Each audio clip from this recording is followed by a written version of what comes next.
Tyndall, and I will be performing My Dear General, Lafayette, Washington, and Slavery.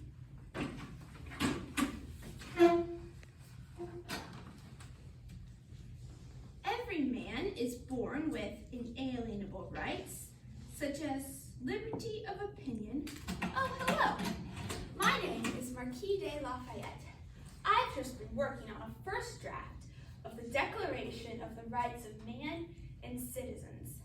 I am hoping that this document will help make France more like the United States of America. In fact, this document is heavily influenced by the Declaration of Independence. It is due to my time in America during their revolution that my ideas about liberty are so strong and passionate. I am even an abolitionist, which is something that cannot be said about many Americans, including my dear General George Washington. Many people think that we military generals only exist to make important decisions during a time of war. They often forget that we are people with emotions and beliefs. As I was helping America cross its frontier into liberty from England, I was crossing frontiers of my own. I crossed a personal frontier when I became an abolitionist, and I crossed another frontier when I acted on my abolitionist beliefs despite Washington's unwillingness to join me. Let me tell you the whole story. I can't remember a time in my life when I didn't love liberty and glory. At 8 years of age, my heart beat when I heard of a hyena that had done some injury and still more alarm in our neighborhood, and the hope of meeting it was the object of all my walks. Later, when I first heard of the American Revolution, my heart espoused warmly the cause of liberty, and I thought of nothing but adding also the aid of my banner. I left France in 1777 and sailed to America on a ship that I had purchased, against the wishes of my family and the king. Upon arrival, I was granted the position of Major General in the Continental Army, on the condition that I would pay my own way and receive no salary. I was delighted. My first impressions of America were quite agreeable. It seemed to me that the richest and poorest man were completely on a level. I briefly thought that the black workers I saw were paid. I didn't realize that they were enslaved. I first met General George Washington at a dinner on July 31st, 1777, the same day that I became a Major General. General Washington quickly became a role model to me. I looked up to him and believed everything he did was right. To me, liberty and General Washington were two sides of the same coin. Now, I am very embarrassed to tell you this, but in August of 1777, I actually owned a slave for a while. He was purchased for me by an American who had sailed over from France to America with me, and I didn't hesitate to accept his offer because, after all, General Washington owned a plantation with 300 slaves. I didn't see anything wrong with my owning one. This is a period of my life that I'm very ashamed of and I wish I could forget about. The first time that I saw conflict in the war was at the Battle of Brandywine on September 11th, 1777. Unfortunately, this battle was a defeat for the Americans.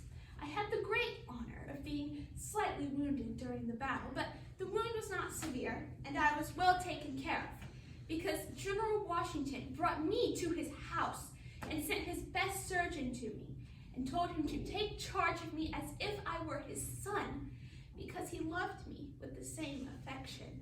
His son!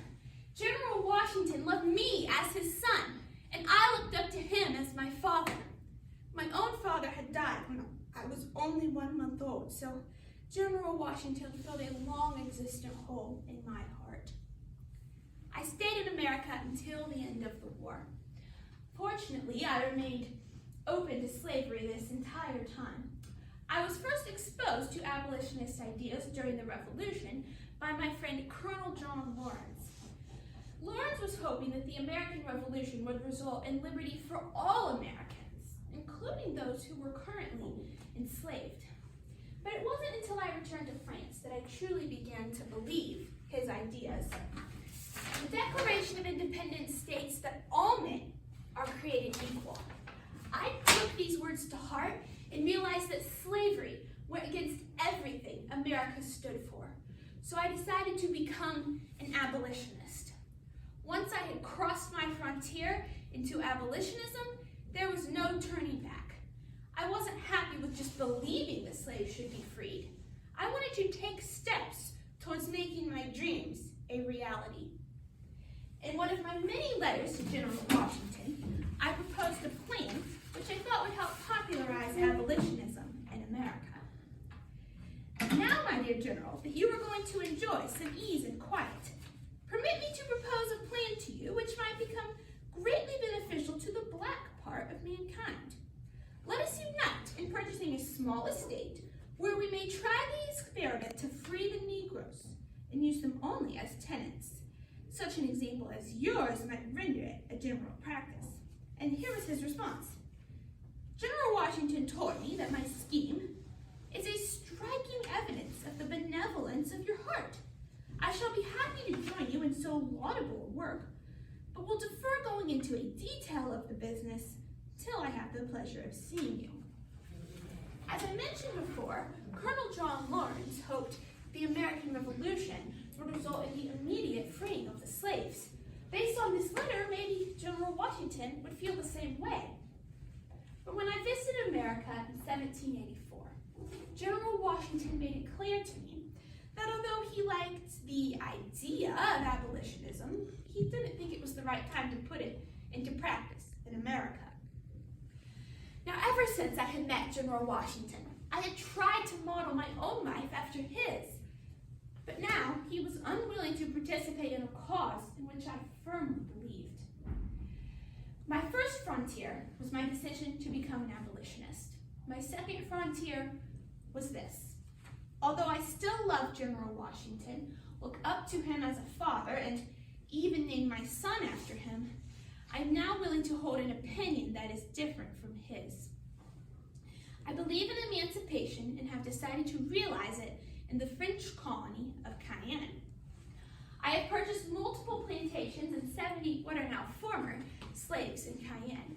The black workers have stayed on the plantations, but are treated well, paid wages, and their children are educated.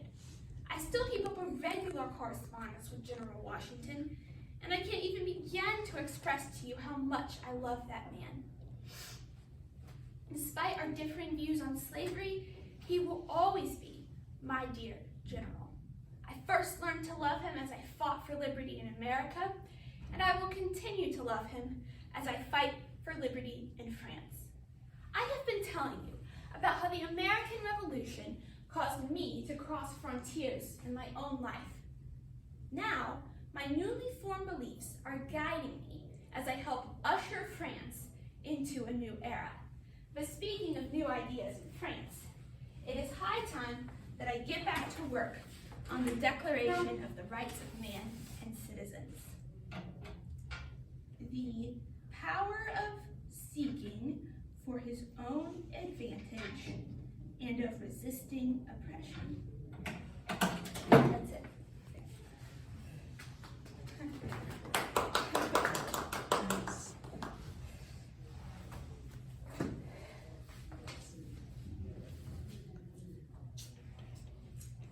I like your story of how you found out about Oh, yeah.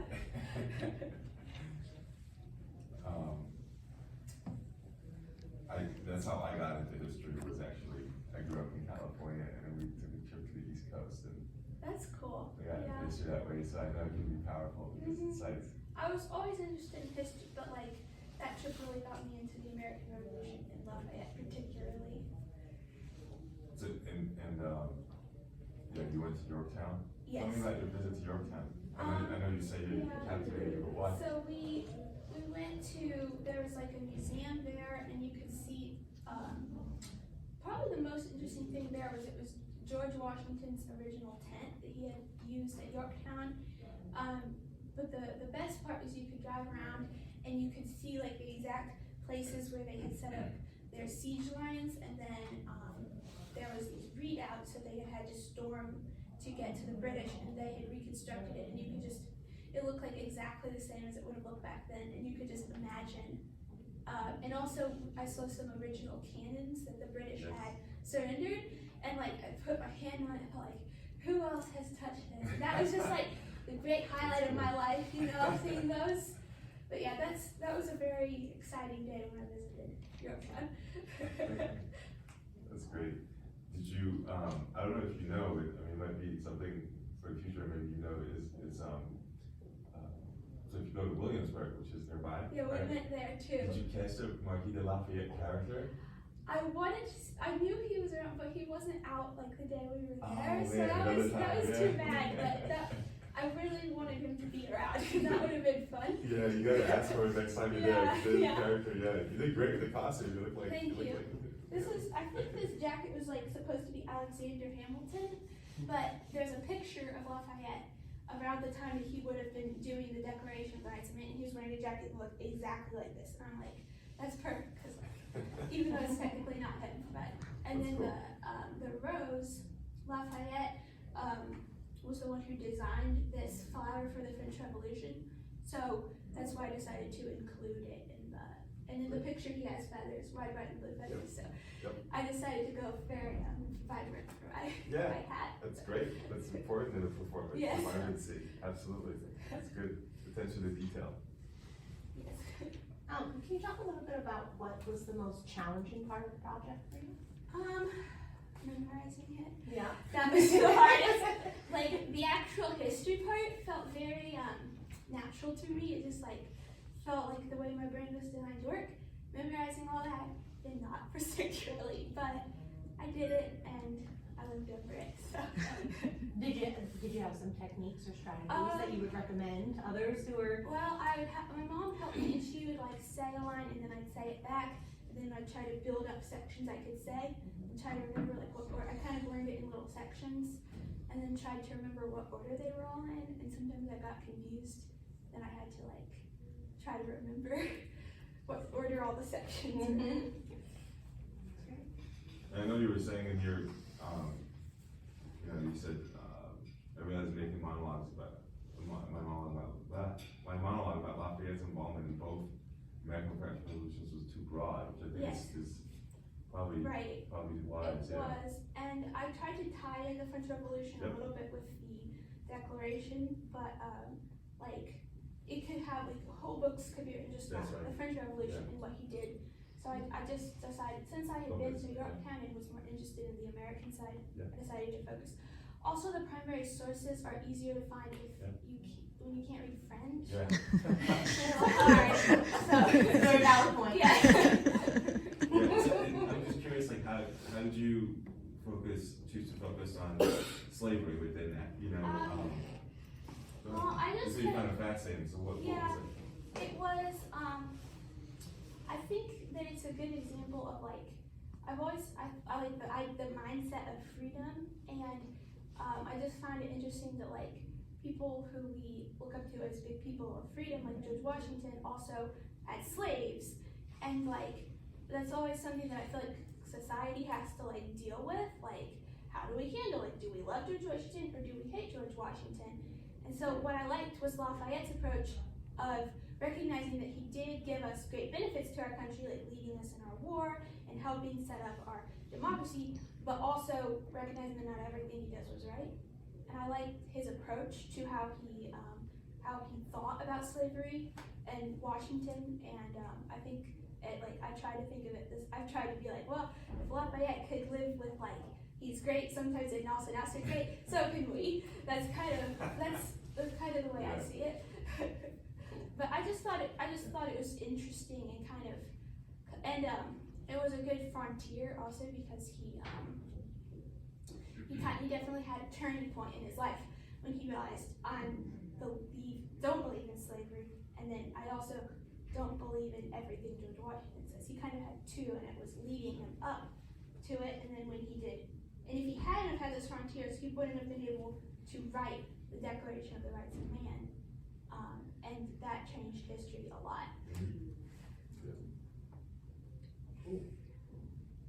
Well, is there anything that we haven't asked you about or that you haven't got a chance to share about the project that you'd like to share? I don't guess so. I think that's pretty much it. Thank you. You're welcome. Yeah, thank you.